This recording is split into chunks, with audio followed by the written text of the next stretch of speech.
Bonjour et bienvenue à tous. Bienvenue dans cette nouvelle vidéo. Nous sommes toujours concentrés sur ces procès du 28 septembre et aujourd'hui, lundi, voilà, nous avons un nouvel accusé à la barre. Il s'agit bien sûr de Cessé Raphaël Haba. Donc, Cessé Raphaël Haba était le garde rapproché de Toumba à l'époque des faits et ce qu'il faut retenir, c'est que la comparution de Cessé Raphaël Haba ne fait que ajouter quelques pièces maîtresses à la recherche de cette vérité dont nous sommes en train d'attendre ici dans ce procès du 28 septembre. Et surtout, ce qui a attiré mon attention, mes frères, c'est que euh, quelques explications de Cessé Raphaël Haba ne font qu'inculper de plus Marcel Guilavogui dans cette histoire du 28 septembre. Je vous laisse écouter.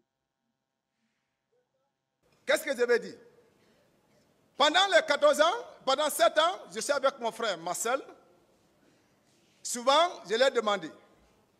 J'ai dit, est-ce que réellement la situation du 28 septembre, est-ce que tu as participé? Il dit, oncle, je n'ai jamais allé, je n'ai jamais participé. Et jusqu'à preuve contraire, c'est ce qui était dans mon cœur. Oui, un jour, je l'ai pris encore. On a On a l'impression que tous les accusés qui sont en prison se sont tous convertis, soit à l'islam ou bien soit au christianisme, et qu'ils ont mis tout leur espoir dans la foi en fait. Devant les juges d'instruction. Je vous pose la question, si réellement c'est vous qui avez donné mon nom, parlé mon nom devant les juges, dites-moi la vérité pour que je puisse vous connaître. Il dit, je n'ai jamais dit ton nom devant les juges d'instruction. Il dit, j'en ai confiance. Et je me suis limité.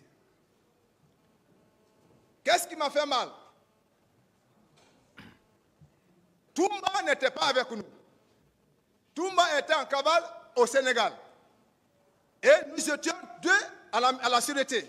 Et nous partagions la parole. Nous faisions changer des personnes. Voici le retour de Toumba. Et je n'ai jamais pensé que Toumba allait venir à la sûreté. Parce que moi, à ma pensée, Toumba est mort, parce qu'on entendait beaucoup de choses. Toumba est mort, à Gambie, on l'a tué. Donc, je n'avais pas l'espoir que vraiment un jour, je pouvais même me retrouver avec Toumba. Voici, Toumba s'est retourné. Quand il est venu, il était gardé, comme aujourd'hui, que nous sommes gardés comme les gardes pénitentiaires massivement. Il n'y avait pas l'accès, même pour le saluer, pendant 4 ans. Mais c'était pour voir son comportement. C'était pour voir comment il va agir. Mais compte tenu, l'a lu, donc il a accédé à l'enceinte de la maison centrale. Maintenant, c'est comme ça, ils ont commencé à le laisser sortir s'asseoir à la terrasse. À l'approche du procès, Toumba nous appelle. Cessé vient. Marcel vient. Nous venons de loin. Nous ne partons pas au combat, mais nous partons pour dire la vérité au bas peuple. Cessé a déjà fait 14 ans. Tu as déjà fait 13 ans. Mais il n'y a que la vérité. Toumba a pris la parole. Il a posé la question à Marcel. Il dit, ce jour du 28 septembre, au moment que tu faisais sortir la troupe, qu'est-ce que je t'ai dit?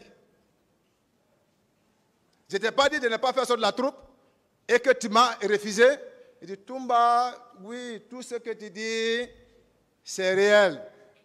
Mais, pardonne, devant ces juges-là, je cesse à sauver ma tête. Toumba a repris encore seconde parole. Quand tu es venu me retrouver encore à la clinique. Voilà, exactement. Et c'est cette partie-là qui attire beaucoup mon attention parce que ça fait 2 fois qu'on répète la même chose, bien sûr. À ce niveau, je pense que le clou s'enfonce de plus encore sur Marcel, en fait. Donc, il a toujours nié nous dire qu'il n'a pas été au stade, mais réellement, on se rend compte de plus en plus que Marcel était bel et bien au stade. Ambroise, je t'ai vu sortir 2 grenades. Qu'est-ce que je t'ai dit? J'ai dit, tu as sauté le boulon de la tête. J'ai dit, oui, Toumba, tout ce que tu dis, c'est réel. Mais je te dis, devant ces gens-là, je ne peux pas dire tout devant eux. Même si c'est ça le combat qu'on met devant moi, je ne dirai jamais la vérité. Pardon. Défends-toi et tu me laisses. Seulement, il ne faut pas me charger. J'ai pris la parole. Qu'est-ce qui m'a poussé de prendre la parole? C'est compte tenu le temps que j'ai fait avec Marcel. Pendant que Toumba n'est pas avec nous. Et je lui ai posé la question. J'ai dit, est-ce qu'un jour, est-ce que tu as participé à l'événement du 28 septembre? Qu'est-ce qu'il m'a dit? Il dit jamais, il n'a jamais participé. Mais aujourd'hui, Toumba étant là, et qui te pose la question, et je suis assis, et que tu reconnais devant moi, hein,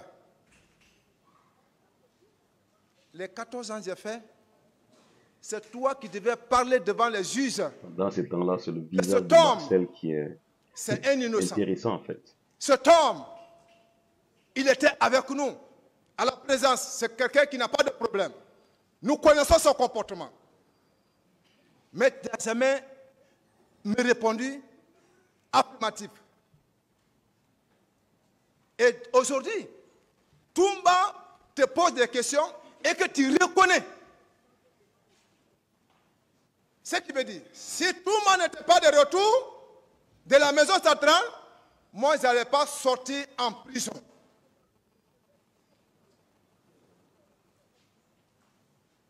Et si Toumba n'allait pas revenir à la sûreté, je n'aurais pas quelqu'un qui allait me défendre mon innocence.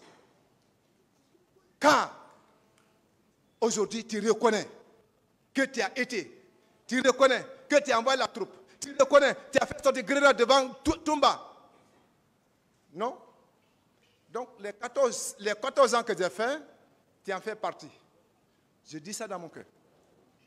Je dis donc, ce que moi je vais te dire, on a continué à prier.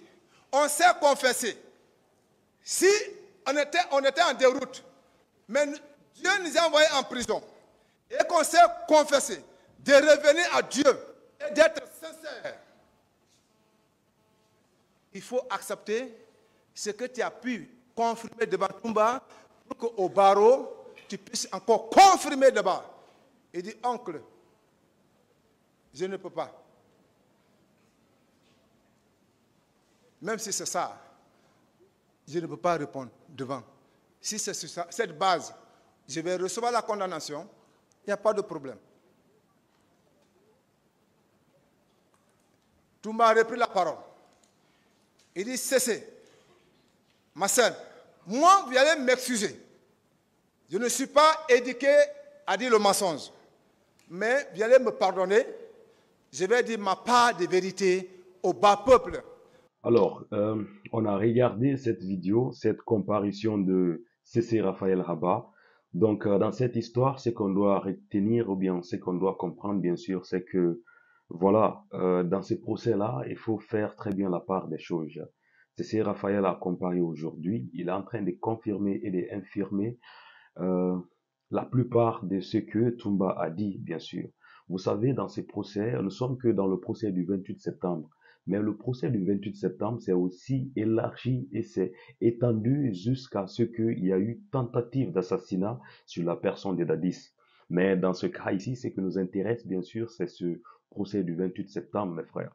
Et la déclaration de C.C. Raphaël Rabat ici, donc ce qu'il faut comprendre, lui-même il le dit ici, qu'on les appelait les hommes de Toumba, parce que lui, il était un garde rapproché de Toumba et que Marcel et les Tchegboro et les Koplan TV sont de l'autre côté. Donc, quand on voit ici un peu et quand on fait les analyses, on est en train de se rendre compte que, voilà, c'était d'un côté, c'est le côté de Toumba qui est opposé ici au côté de Dadis, en fait. C'est ça que j'ai l'impression de comprendre. Mais ce que je voulais aussi dire dans cette vidéo, c'est que, voilà, ces dires de CC Raphaël Rabat euh, ne font que, voilà, rendre la situation de Marcel très, très dure. Donc, ce serait difficile pour Marcel de s'en sortir dans ce procès parce que dès le départ, il a déjà commencé à nier tout et à dire qu'il se rappelle de rien. Donc voilà, il va prendre son mal en nageant comptant parce que de jour en jour, voilà, c'est l'étau qui se referme sur Marcel, bien sûr, parce qu'au départ, il n'a pas voulu parler. Donc merci de regarder cette vidéo. Et voilà, c'est le procès qui continue toujours. Et si on veut réellement connaître la vérité, sortons de l'émotion et regardons réellement ce problème en face. Merci de regarder cette vidéo et on se retrouve à très bientôt pour une nouvelle vidéo, bien sûr.